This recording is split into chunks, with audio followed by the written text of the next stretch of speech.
Hello বন্ধুরা, আপনারা দেখছেন রেখা ব্লগার ভিডিও।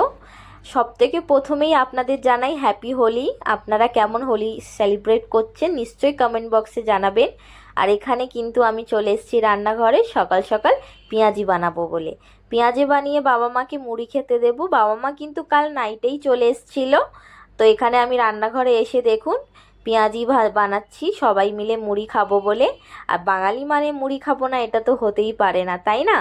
আর দেখুন এখানে আমি পেঁয়াজি ভাজতে শুরু করে দিয়েছি, গরম গরম পাঁপড়ও ভেজেছিলাম আর মুড়ি দিয়েছি সবাইকে। এখানে দেখুন আমার হাজবেন্ড মাটন আর চিকেন নিয়ে চলে এসছে।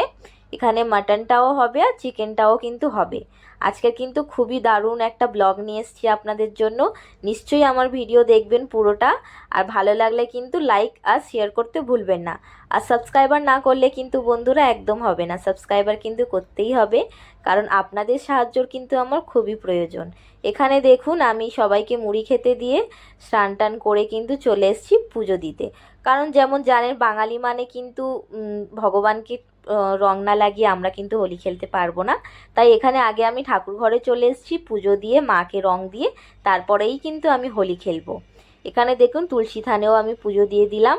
আর এখানে ঠাকুরের পায়ে আমি রং দিয়ে কিন্তু এবার বাবা মাকে রং লাগাবো, আমার ঠাকুর যারা। এখানে দেখুন আমি বাবা মার গালে পায়ে রং লাগিয়ে দিয়েছি। এরপরে দেখুন আমার হাজবেন্ডও আমাকে রং লাগিয়ে দিয়েছে।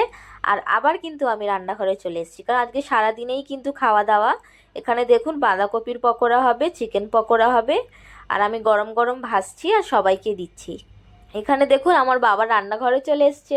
এসে আমি বললাম একটু ক্যামেরার দিকে তাকাও, আর দেখুন আমার বাবা কীরকম তাকিয়ে আছে। এখানে চিকেন পকোড়া ভেজে আমি সবাইকে দিলাম, আমিও খেলাম, খুবই টেস্টি হয়েছিল।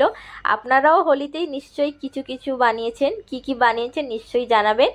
আর দেখুন এখানে আমার মা মাটন কষছে। চিকেনটা আমাদের হয়ে গেছে, আর দাদা কিন্তু এই লেটে এলো, কারণ দাদা কাল নাইটে আসেনি, ওর শরীরটা ভালো ছিল না তাই। আর দেখুন হোলি খেলতে খেলতে কিন্তু কিছুই শ্যুট করার হয়নি। এখানে সবাই খাওয়া দাওয়া করে নিয়েছে, এবার লাস্টে আমি আমার হাজবেন্ড খাচ্ছি। আর বিকেলে কিন্তু সবাই বাড়ি চলে গেছে। বাড়ি চলে গেলে কিন্তু মনটা খারাপ হয়ে যায়, তাই এখানে চলে এলাম একটু মার্কেটিং করতে। এখানে আমার হাজবেন্ডের নিয়ে চলে এসেছি বিশালে, একটু কেনাকাটি করব, তারপরে কিন্তু বাড়ি চলে যাব। এখানে দেখুন আমার হাজবেন্ড দেখে কিছু বুঝতেই পারছে না কি নেবে, তারপরে এখানে টুকিটাকি শপিং করলাম, তারপরে উপর সেকশনে গেলাম, ওখানেও কিছু একটা নিলাম, নিয়েই কিন্তু বাড়ি ফিরবো। আর বাড়িতে কিন্তু কিছু রান্না করতে হবে না, সব কিছুই আছে, তাই একদম বিনা টেনশনেই ঘুরছি দেখুন। আর এখানে বাড়ি চলে এসে খাওয়া দাওয়া করে নিয়েছি, এবার ঘুমোবো। Good night.